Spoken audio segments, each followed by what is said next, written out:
제가 투자한 신축 빌라 투자처는 네 곳이었는데 지역은 세 군데로 나뉘죠. 한 건물에 두 채를 샀으니까 말이죠. 그럼 지역적으로 투자 가치를 분석하고 저의 투자 형태와 투자 성격, 그리고 실제로 제가 지출한 투자 금액이 얼마인지 정리해 봤습니다. 우선 제가 이 네 채의 신축 빌라를 투자한 형태는 동일합니다. 네 군데 모두 전세 갭 투자로 진행했습니다. 자, 그럼 그 이유는 저는 다주택자로서 대출이 많이 안 나옵니다. 그리고 투자금도 항상 최대한 적은 비용으로 투자하려 합니다. 최대한 투자금을 적게 찢어서 다양하고 많은 투자, 즉 분산 투자를 하는 게 저의 투자 신념이자 투자 성격입니다. 그러기엔 전세계 투자가 딱 좋은 투자 형태인 거죠. 내 돈이 최대한 적게 들어간다? 뭐 이미 갭 투자를 아시는 분들은 단박에 알아들으셨죠? 여기 등촌동 빌라 같은 경우 제 돈 200만 원, 이 200만 원만 투자해서 제 집을 만들었고요. 천호동 빌라 같은 경우 단돈 300만 원으로 강동구에 제 집 한 채 산 겁니다. 이게 어떻게 가능하죠? 우리 전세 세입자분들께서 저 대신 이 빌라들의 집값을 대신 치러주죠. 전세금을 마련해 오시잖아요. 세입자분들은 자기 돈을 최대한 모아서 가져오시던지 아님 뭐 전세 대출을 받아서 갖고 오시던지 또는 뭐 부모님께 돈 좀 보태달라고 해서 전세금을 갖고 오시던지 아무튼 어떻게 해서든 돈을 준비해 오죠. 그 돈에 제 돈 조금 보태서 집을 한 채 구입하는 겁니다. 이게 바로 전세 갭 투자죠. 아, 그런 게 갭 투자구나. 근데 진짜 200만 원, 300만 원으로 살 수가 있어요? 집값이랑 전세 가격이랑 차이가 그렇게 적게 날 수가 있어요? 뭐 이렇게 궁금하고 물어보신 분들 계시죠? 네, 가능합니다. 가능하고 말고요. 그리고 더 놀라운 건 집 살 때 세금을 내야 하죠. 지금 이 200만 원과 300만 원은 세금 들어간 걸 적어 놓은 겁니다. 집값에는 제 돈이 들어간 게 없이 저는 집을 사면서 나라에 줘야 하는, 당연히 줘야 하는 세금만 내고 제 집을 한 채씩 보유하게 된 겁니다. 결국 이 말은 집값과 전세 가격이 같은 물건을 제가 잡았다는 말이 되는 거죠. 근데 아까부터 이 마이너스 200과 400만 원이 눈에 들어오는데 설마 그럼 저건 돈이 오히려 남았다는 건가? 이렇게 늘 생각하시죠? 음. 네, 맞습니다. 이곳에 제가 두 채를 사게 된 이유도 지역적 호재도 많은 부분을 차지하지만 이왕 돈이 들어오는 현장인데 한 채를 더 산 거죠. 원 플러스 원으로. 그렇게 산 거죠. 저는 이 집을 전세로 내놓으면서 전세 세입자의 돈으로 제 명의로 이 집에 등기를 치고 오히려 저는 한 채당 200만 원씩 총 400만 원을 번 셈인 거죠. 이것이 가능한 이유는 이 현장이 주거용 오피였기 때문에 가능했습니다. 어떻게 그럴 수가 있지? 세상에 집을 사는데 돈을 오히려 받다니? 이게 말이나 돼? 네, 흔치 않은 일이지만 충분히 그렇게 될 수 있습니다. 이 내용은 얘기가 길어지고 복잡하니 이번 영상에선 따로 설명드리진 않겠습니다. 그냥 이런 게 현실적으로 가능하긴 하구나 알아두시고 있으시면 되겠습니다. 투자 가치. 제가 중간중간 설명은 드렸죠. 등촌역에 대한 빌라는 투자 가치가 9호선 황금 노선이었고요. 신도시 마곡지구의 반사 이익을 기대할 수가 있었고요. 강서구 자체가 미래 가치가 저는 상당히 높게 평가합니다.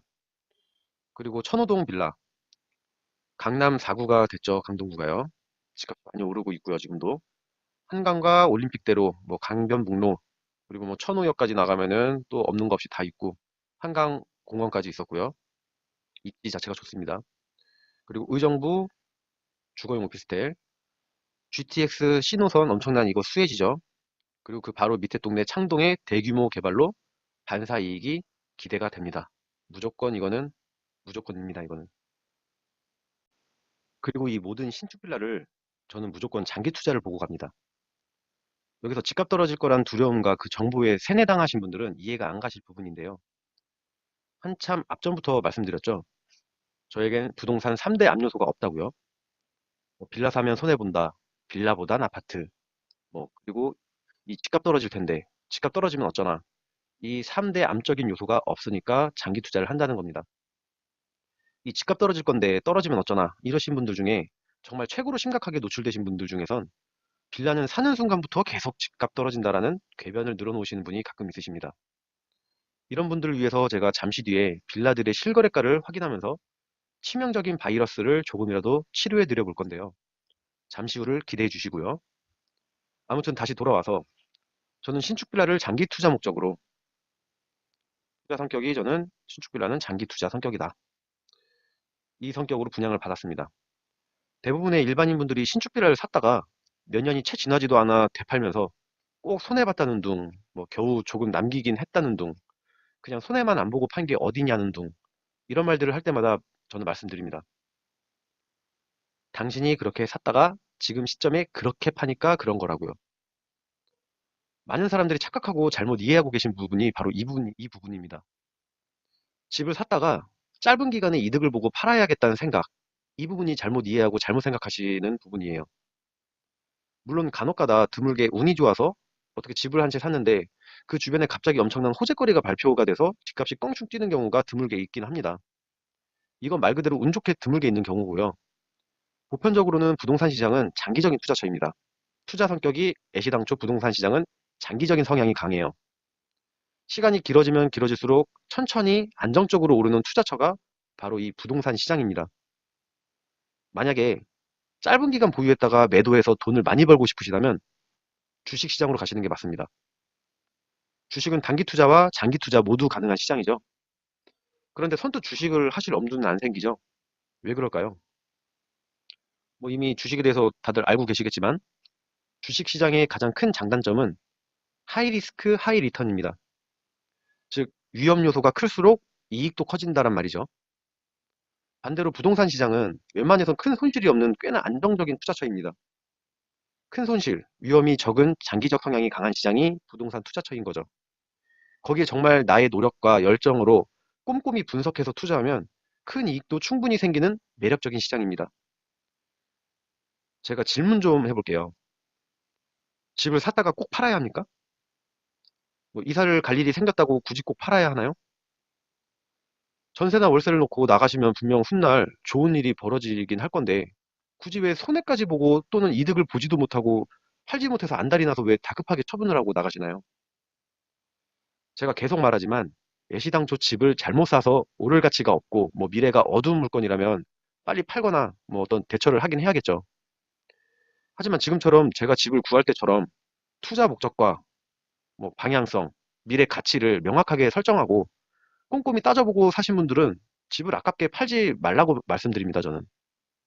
그렇게 잘 산 집을 아깝게 왜 팝니까? 분명 훗날 시간이 흐를수록 효자 노릇을 톡톡히 해줄 물건인데요. 그런 생각으로 그런 확신으로 저는 이 신축 빌라 물건들을 산 거고요. 아, 또 그런 생각들을 또 하시죠. 집이 두 채, 세 채 이렇게 자꾸 늘어나면 세금 두들겨 맞아서 많이 내지 않습니까? 다주택자들 다 잡는다던데, 정부에서. 이렇게 말씀하시는 분들 치고 부동산 세금에 대해서 제대로 이해하고 계신 분들 제가 거의 본 적이 없습니다. 이 역시도 잘 알아보지도 않고 부족한 정보력으로 그냥 몰라서 하는 얘기에 지나지 않습니다. 잠시 뒤에 제가 내고 있는 부동산 세금도 한번 보여드릴게요. 아무튼 저는 이것들을 최대한 장기적으로 투자할 겁니다. 실제로 현재 이 해당 물건들 주변의 집값 시세가 벌써부터 심상치가 않습니다.